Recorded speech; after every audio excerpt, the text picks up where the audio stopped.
আসসালামু আলাইকুম। আবার ঘটে গেল একটি অলৌকিক ঘটনা। বাবার মৃত্যুর 10 বছর পরে জন্মগ্রহণ করলো ছেলে। এটা একটা অলৌকিক ঘটনা না? আমার স্ক্রিনে যার ছবিটি দেখছেন, নীলখামারীর 4 আসনের জামায়াত নেতা সংসদ সদস্য আব্দুল মুত্তাকিন সাহেব। উনি সংসদে একটা বক্তব্য পেশ করছে যে ওনার বাপ দাদারা, মানে ওনার চাচা বাবা সবাই ছিল মুক্তিযোদ্ধা। উনি একজন শহীদ পরিবারের লোক। অর্থাৎ 1971 সালে ওনার বাবা, ওনার চাচারা, ওনার দাদারা শহীদ হয়েছেন যুদ্ধে, কিন্তু ওনার জন্মগ্রহণ হয়েছে 1981 সালে। এটা কিন্তু আমি বলি নেই, ভিডিওটা দেই নেই, কিন্তু সবাই কম বেশি দেখছেন। উনি নিজের মুখে বলছে সংসদে ওনার জন্ম হয়েছে 1981 সালে।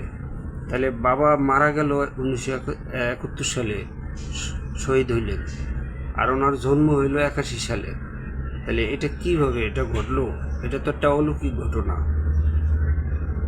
আমি একটা ভিডিওতে দেখছি উনি এর জন্য ক্ষমাও চাইছেন যে ওনার ভুল হয়েছে।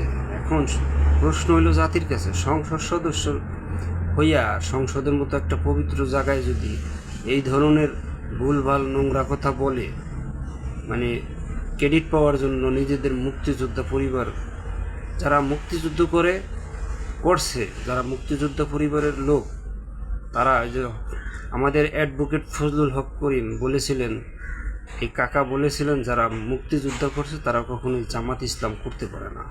তাহলে তার দুইটা অপরাধ।